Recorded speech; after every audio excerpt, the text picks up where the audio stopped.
Most of you agree. So do you have any questions, please? Do you know the latest on the evacuations out of Israel, Mr. President? Have No. you been updated on that? No, we're having a meeting in an hour. We have a meeting downstairs in 1 hour. Yeah. Mr. President, on Iran, if regime change does happen there, if the regime falls, do you have a plan for what you think would happen I there? have a plan for everything, but we'll see what happens. We've got a ways to go. They should have made the deal. I had a great deal for them. They should have made that deal. 60 days we talked about it, and in the end they decided not to do it, and now they wish they did it. And they want to meet, but it's a little late to meet, but they want to meet, and they want to come to the White House. They'll even come to the White House. So we'll see. I may do that, but it's a shame it could have been done the easy way. Do you think the regime there could fall? Sure, anything could happen, right? Of that, sure, that could happen. Yeah, Mr. please. President, the Senate Judiciary Committee is holding a hearing on who exactly was running the White House under Joe Biden. Who do you think that was? I think the auto pen ran the White House. We have an auto pen president before me. I think it's one of the greatest scandals in the history of this country, one of the biggest scandals. He wasn't making a decision. He was never for open borders where people came in from all over the world, from prisons and gangs and drug dealers and all of that, the mentally insane. He was never for that. He was never for open borders, and he was never for, if you think, he was never for transgender for everybody, or men playing in women's sports. He was never for that. Have you ever had women? Could a woman make your team, fellas? Tell me. You think? You're being nice. What do you think? Think a woman could make the team? General managers, what do you think? Difficult. We have a very good women's team, though. You do have, right? Yeah. But they should be playing with women, right? It's one of those things. One of those things. See, they're very diplomatic. As you're making your decision on Iran, obviously there's been a change from when you were pursuing a diplomatic negotiation. Yeah. Now you seem very open to the idea of potentially taking U.S. action. Obviously you're not going to tell us that. Can you walk us through what contributed to that change, how you got to where you are in making your decision now? Well, I think it started the first night. I mean, that first night was devastating. And it really knocked the one side off, as you know. It was a devastating evening, day. And it's pretty much proceeded that way. I have a meeting in the war room in a little while, situation room, as some people call it.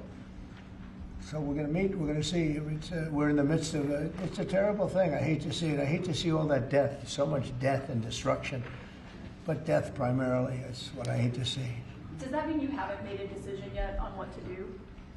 I have ideas as to what to do, but I haven't made a final. I like to make the final decision 1 second before it's due, because things change. I mean, especially with war. Things change with war. It can go from one extreme to the other. War is very bad. There was no reason for this to be a war. There was no reason for Russia, Ukraine. A lot of wars there was no reason for. You look right up there, I don't know, see the Declaration of Independence, and I say, I wonder if the Civil War, it always seemed to me maybe that could have been solved without losing 600,000 plus people. So a lot of, it's very sad to see. It's very sad to see what's happening. But with that being said, I would say right now, Israel, from the standpoint of winning a war, is doing pretty well. Yeah, please. Mr. President, in your meeting today with the Chief of Staff of the Pakistani Army, did you talk about Iran? Did that come up? Is there anything you can share from that meeting? Yeah, well, they know Iran very well, better than most. And they're not happy about anything. It's not that they're bad with Israel. They know them both, actually, but they probably, maybe they know Iran better. But they see what's going on, and he agreed with me. The reason I had him here, I wanted to thank him for not going into the war, just ending the war. And I want to thank, as you know, Prime Minister Modi just left, just a little while ago, just left. And we're working a trade deal with India. We're working a trade deal with Pakistan. And they were both here. But I was with Modi a few weeks ago. He was here, actually. But now we speak to him. And I'm so happy. There was a deal that two smart people Plus, they have people on their staff too, but two very smart people decided not to keep going with that war. That could have been a nuclear war. Those are two nuclear powers, big ones, big nuclear powers, and they decided not. So I was honored to meet him today. And if I can, also keep it, sir, and for anyone who may want to answer, how has the travel bans from certain countries affected fans maybe coming in for the games, or is that not a consideration? Johnny, go ahead. Yeah, no, it's not a concern for us. For the games now in the Club World Cup, everything has been done in a very smooth way. We have an excellent collaboration, of course, with the president, but with the task force in particular. For next year, the World Cup, we have one more year to work, and the learnings that we have this year with the Club World Cup, which is historic, I say this to all the Americans, because it's the first ever Club World Cup, and it's played in the United States of America. So the learnings we'll have for this will apply them next year. And they're largely sold out, so But I don't know. everything I don't think he's too worried about the travel ban. He doesn't know what the travel ban is, I don't think. Johnny, tell me what the travel ban is. He doesn't know what it is. He's largely sold out. Like tonight is totally. I've had friends, they heard about this meeting. They said, can you give me tickets? I don't know if I can get tickets. He won't give them to me. We can speak Maybe about it. John will give them to me. Yeah, please. Mr. President, two questions, if I could. One about Iran and then one domestically. With Iran, what's your message to Americans, both here and abroad, who are not only concerned about the U.S. potentially getting involved in another conflict in the Middle East, but worry about the potential for retaliation here at home? Yeah. Well, I don't want to get involved either, but I've been saying for 20 years, maybe longer, that Iran cannot have a nuclear weapon. I've been saying it for a long time. And I think they were a few weeks away from having one. And they had to sign a document. I think they wish they signed it now. It was a fair deal. And now it's a harder thing to sign, It's a lot of water over the dam. But, it's very, I say it very simply. Iran can't have a nuclear weapon. Too much devastation. And they'd use it. I believe they'd use it. Others won't use it, but I believe they'd use it. So that's it. It's very simple as far as I'm concerned. They can't have a nuclear weapon. And then domestically, Missouri Senator Josh Hawley came out this week as the lead sponsor of the bill to raise the federal minimum wage to $15 an hour. It stands out because he's a Republican. There's still 20 states that have it at $7.25. Do you support the legislation or the idea? Well, I haven't seen it. I'd have to speak to Josh. He's a very good friend of mine. That's interesting that Josh did that. We have to think about that one. Some people agree with it, some people don't. Some people say it really turns away business. Restaurants close, and a lot of things happen. Other people agree. I'd have to speak to Josh. He's a good guy. For the Iran, the possibility of an Iran deal, is the destruction or the dismantling of the Fordow nuclear enrichment center, is that a prerequisite for a deal? Is that a red line for you? No, it's just something that people talk about having. We're the only ones that have the capability to do it, but that doesn't mean I'm going to do it at all. Yeah, we have the best military equipment in the world. You see that with this fight. We have planes that are undetectable, flying around like, nobody's able to see them stealth. You guys want to be stealthy tonight. You can be stealth, you'll never lose, right? But these are incredible planes and weapons. We have the best weapons in the world, by far. Nobody close. And certain countries take advantage of that. Israel has incredible weaponry. So we'll see what happens. I've been asked about it by everybody, but I haven't made a decision. Mr. President, you talked earlier today about having daily conversations with Prime Minister Netanyahu. Yeah. How have those conversations weighed on you in terms of getting more involved? He's been lobbying for the U.S. to get more involved. Has that had an impact in kind of your evolution, sir? Look, we talk, and I'd like to see everything done. I would have preferred having just an agreement, a strong agreement, verifiable agreement. But it was such a shame. They were so close. Iran was very close to signing what would have been a very good agreement for them.